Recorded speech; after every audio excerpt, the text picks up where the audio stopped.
College तरुणीच्या हत्येचे गूढ उकलले. प्रियकराने चालत्या गाडीतच संपवलं. कारणही झालं उघड.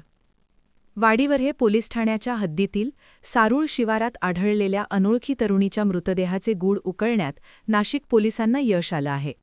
चारित्र्याच्या संशयावरून तिच्याच एका मित्राने 2 साथीदारांच्या मदतीने चालत्या गाडीत चाकूने वार करून तिची हत्या केल्याचे पोलीस तपासात निष्पन्न झालं असून मुख्य आरोपीसह अन्य एकाला पोलिसांनी बेड्या ठोकल्या आहेत.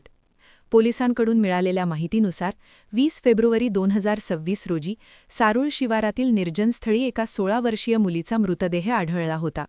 वाडीवरे पोलिसांनी तातडीने तपासाची चक्रे फिरवली.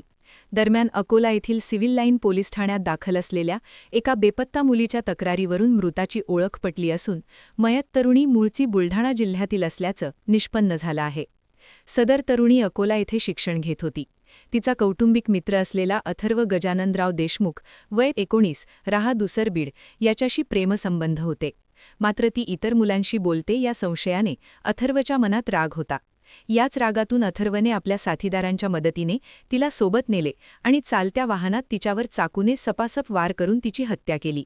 पुरावा नष्ट करण्यासाठी त्यांनी तिचा मृतदेह नाशिकमधील सारूळ परिसरात फेकून दिला. तांत्रिक माहितीच्या आधारे नाशिक ग्रामीण पोलीस अधीक्षक बाळासाहेब पाटील यांच्या मार्गदर्शनाखाली पोलीस निरीक्षक भगवान मथुरे यांनी सापळा रचून संशयित आरोपी अथर्व देशमुख याला सातपूर कॉलनी परिसरातून ताब्यात घेण्यात आले आहे. या प्रकरणी मुख्य आरोपीसह अन्य एकाला अटक करण्यात आली असून उर्वरित आरोपींचा शोध सध्या नाशिक पोलीस घेत आहेत. अवघ्या काही तासांत नाशिक ग्रामीण पोलिसांनी या प्रकरणाचा छडा लावून मुख्य संशयित याला ताब्यात घेतल्याने त्यांच्या या कामगिरीचे कौतुक देखील होत आहे.